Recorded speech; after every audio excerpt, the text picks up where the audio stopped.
G'day guys, and welcome to this special video because today we are going to take a look at the top 5 worst games of 2015. Now if you do end up enjoying this video, please remember to smack that like button. Also in the comments down below, put your top 5 worst games that you played in 2015 and yeah, we can all see what everyone didn't enjoy. But yeah, now let's jump to the first one on our list. Alright, and number 5 is Godzilla The Game. What can I say about this game that I just don't really want to talk about because it was such a bad game. It was so poorly just designed. Everything about it was just awful. The controls just didn't make sense. The way you went along, missions didn't make any damn sense. This game was just straight up pathetic. They tried to make some money from it by just simply going, hey, we're gonna spend 10 minutes making this game and then releasing it and then just tricking everybody into buying this game. And hopefully you didn't buy this game because, yeah, well, I did and I returned it, but that's a bad memory, man. We're gonna go straight to number 4. And by the way, these are in no particular order, but we're going to number 4 now.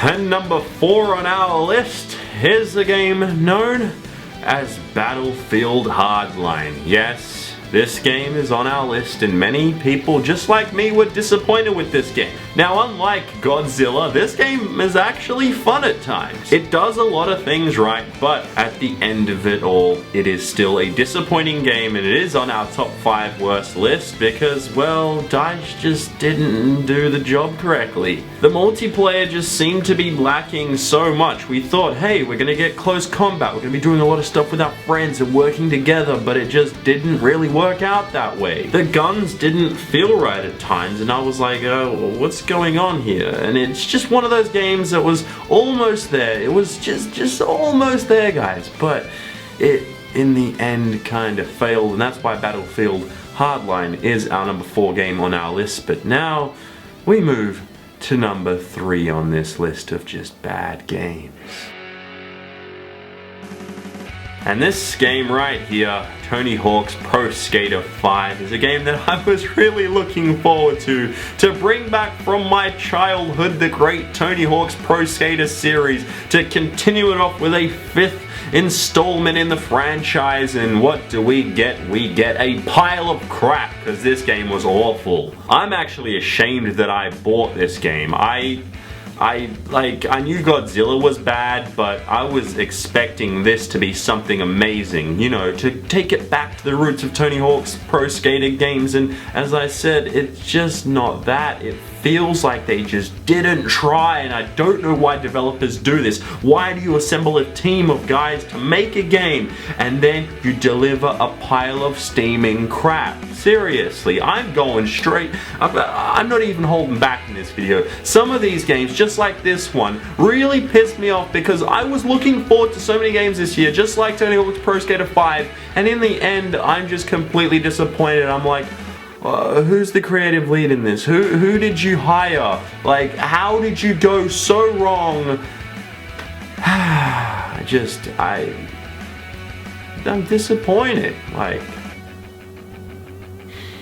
I don't even want to talk. I had so many memories of the franchise of Tony Hawk's, and then they do this. They just kill it off with this, and I'm sorry, but that's bad.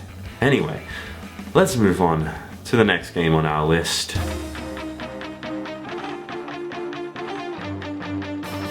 Here we are with number 2, and it's Saints Row Gat Out of Hell. Oh, I'm not even mad at this game. Like, this is one game that everyone told me was like, hey, you should pick this up, it should be a bunch of fun, and then I did, and I was like, oh, okay, it's exactly what I thought it was, a crappy game with a bit of fun, and it's completely gone away from what Saints Row originally was, and it just doesn't actually make sense, but at the same time, it's still kind of fun, but it's still a really, really bad game, game at the core of things. I don't know if they're gonna make more Saints Row games, if they're gonna take the franchise any further, what they're gonna do with this, just this awful series, what it has become, which used to be great once before, a long time ago in a galaxy. No, that's Star Wars, my bad.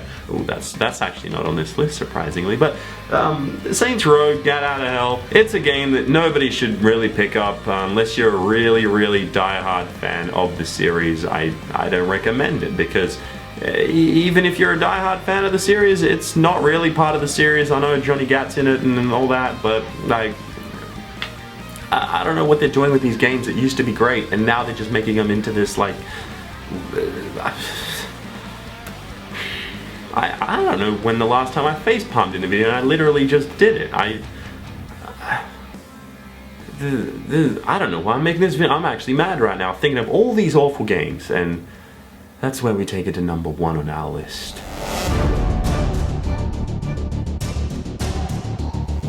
Number 1 on our list is Batman Arkham Knight. One of my favorite franchises in recent history, the Arkham series, has just been kind of ruined. I didn't expect it. Now, it isn't an awful game, but I feel like it's just not exactly what they promised to us, especially to the PC audience out there. This game just completely tanked. They had to take it off of Steam just because how it didn't work. It literally did not work properly. It couldn't function, and they still bothered to release the game and allow people to pay $100 to pay for it. I don't understand how these companies keep doing this to us. Like, and we keep falling for it and giving them $60 to $100.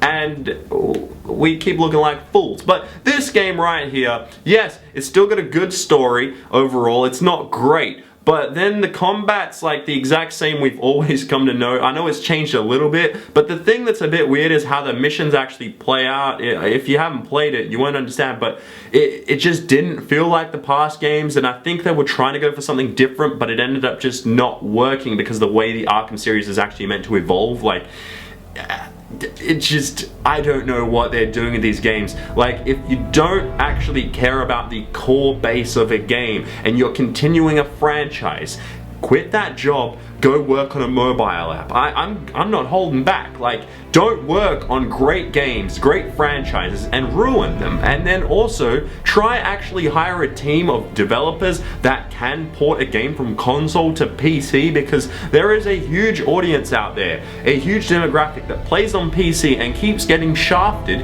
every time a game comes out that is on both console and PC, and it just isn't fair. 2015 has had some amazing games. The Witcher, you got Fallout, even Call of Duty made a comeback, surprisingly. Yet, you somehow take games that are great and you destroy them.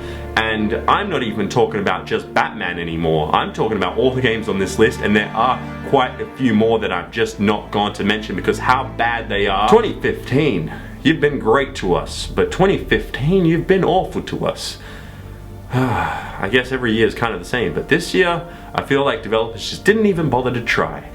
And hopefully, you guys enjoyed this video, because I didn't enjoy talking about all this. I did, because I've got some things off my chest, but at the same time, I feel like I'm going back to all those games and thinking about all the memories, the bad memories that I had with these games this year, and I'm just like, screw it, I'm out of here. Smack the like button, I'm out of here.